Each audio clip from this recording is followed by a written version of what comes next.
The Wire is lauded as the best show ever made, and for good reason. Created by ex-police reporter David Simon and former detective/school teacher Ed Burns, it is acclaimed for its accurate examination into the broken institutions of Baltimore, Maryland. Each season adds another layer to the show. Season 1 establishes the war on drugs, Season 2 the port system, Season 3 the politics and bureaucracy, Season 4 the education system, and Season 5 the media. Throughout the show we witness countless parallels between characters. Some examples are used to highlight the cyclical nature of The Wire, and how ultimately the game doesn't change, only the players. Examples being Michael Lee becoming a stick-up thief reminiscent of Omar Little, and Dookie tragically becoming a heroin addict reminiscent of Bubbles, while others serve to emphasise a theme. An example of this is Stringer Bell and Bunny Colvin, with the theme of attempted reformation within their institution and being punished for said attempts, even sharing the same dialogue which gets cut off before they get killed, Stringer literally and Bunny metaphorically.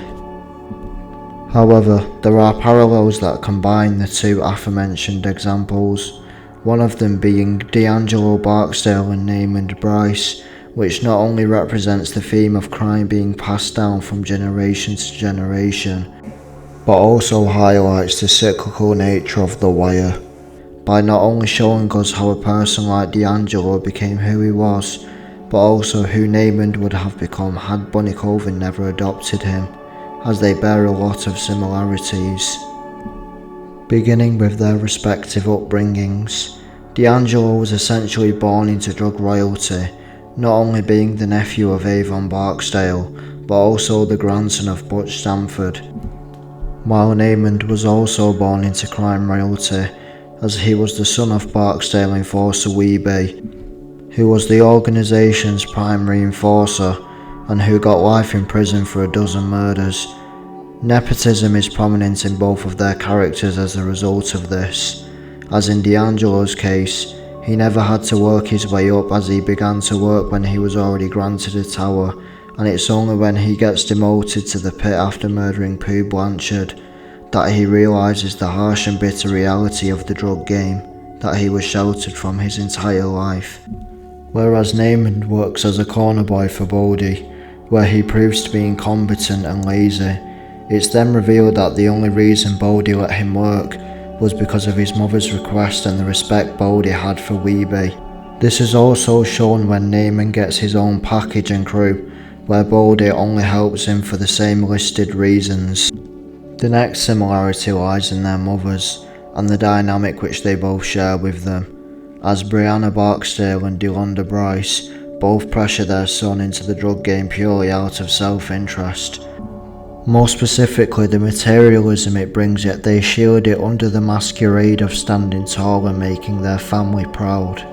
This is first evidenced with D'Angelo and Brianna when, after D'Angelo gets arrested at the end of Season 1, she makes him take 20 years in prison when he was on the verge of flipping for the sake of a new life, commenting on how he'd bring the whole family down. It is this which leads to D'Angelo taking the 20 years and getting killed at the behest of Stringer Bell, who orders the hit out of the paranoia that D'Angelo would flip, while Namond pushes her son to dealing on a corner after Brianna is unable to fund her and Namond anymore,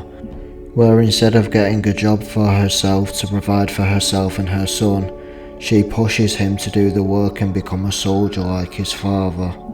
This is evidenced when she wants him to get locked up just to toughen him up. This parallels a scene in Season 2 when D'Angelo reminds his mother of the time she left him to deal with some boys who ended up jumping him. This highlights that all Namond cares about is maintaining her lavish lifestyle at the cost of her son's well-being. Yet the most notable similarity is perhaps the conflict and disillusionment within them as they attempt to navigate their way through the game,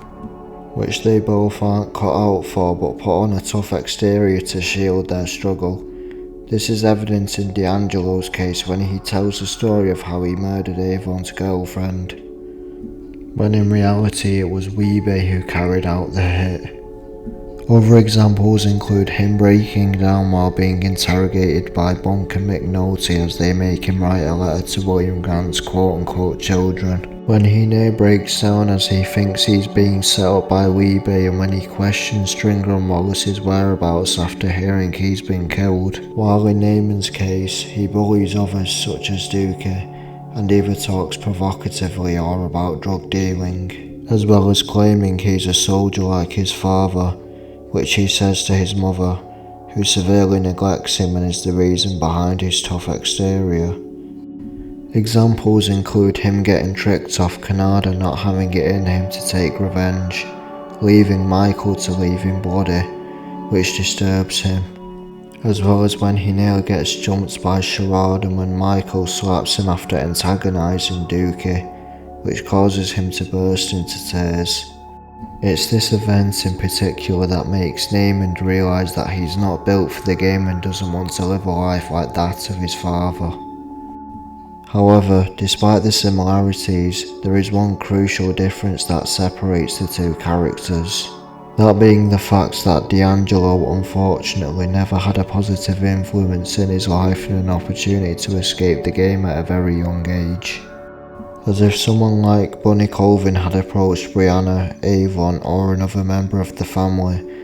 the chances of them letting him go would have been impossible.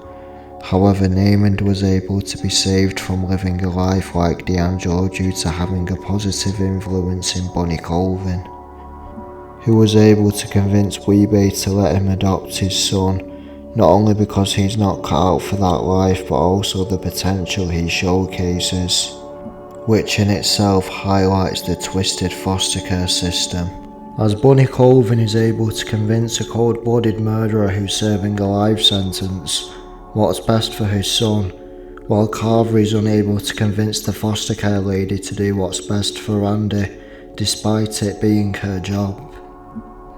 In conclusion, the parallels of D'Angelo Barksdale and Namond Brice symbolise the cyclical nature of The Wire, by not only showing us D'Angelo's backstory in Namond, but also Namond's potential future in D'Angelo until he got adopted by Bunny Colvin, effectively illustrating the theme of crime being passed down from generation to generation, and posing the question, how can a person truly reform from the rules of their broken institution?